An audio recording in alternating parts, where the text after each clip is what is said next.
During our second trip to Northern Ontario to explore some of Canada's finest dirt paths, we got to play with 4 distinctly different adventure bikes. It didn't take long for the Yamaha Ténéré 700 to establish itself as one of the favorites in the group, despite being the smallest of the bunch. In fact, that might have been its greatest asset. So, let's discuss why and dive into 5 things that make the Ténéré 700 stand out in a stacked class of adventure bikes. The Yamaha Ténéré 700 and its 689cc parallel twin had the smallest engine of our foursome by quite a few cubic centimeters. Except for the boring highway slab though, engine size didn't matter one bit. There's plenty of power around town, riding through twisties, and especially off-road. It's metered well too, giving the rider complete control if they want to kick up a little roost or steer the bike with the rear. Because the T7 is relatively svelte compared to the other bikes on our trip, and also lighter than the rest, it was the steed I tried to jump on when the terrain resembled anything technical. Considering my meager dirt skills, I wanted to ride the most reassuring bike in our group. Conversely, the more experienced dirt riders also gravitated towards the Yamaha for many of the same reasons. The light and nimble nature of the bike allowed them to really play and exploit the bike's attributes off-road. That sort of versatility is hard to come by. It's hard to come by a modern motorcycle these days that doesn't have a full list of rider aids baked into its ECU. This is the very reason the Yamaha Ténéré 700 is almost like a unicorn.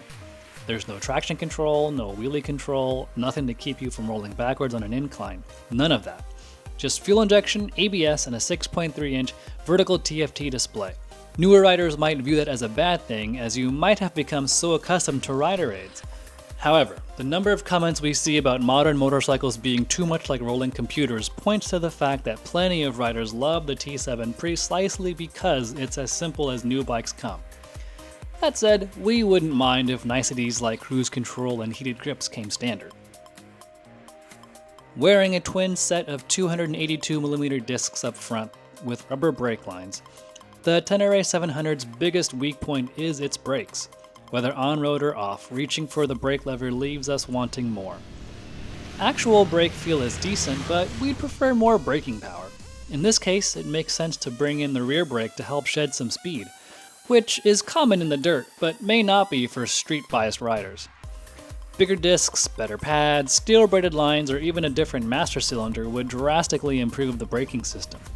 Short of that though, better pads and steel-braided lines would net the biggest bang for the buck if you wanted to make things better on a budget. With only 4.2 gallons in its fuel tank, the Ténéré 700 was the bike making the most fuel stops during our trip. Granted, we had it weighed down with packed panniers that were boxy and not the least bit aerodynamic. We didn't necessarily consider the need for more fuel stops a negative, however, since it was nice to stretch our legs each time we stopped at a gas station, but something to consider along our route. We rarely skipped an opportunity to refuel, just to be safe. If the T7 is a bike you're considering, then keep fuel stops in mind when you plan your trips.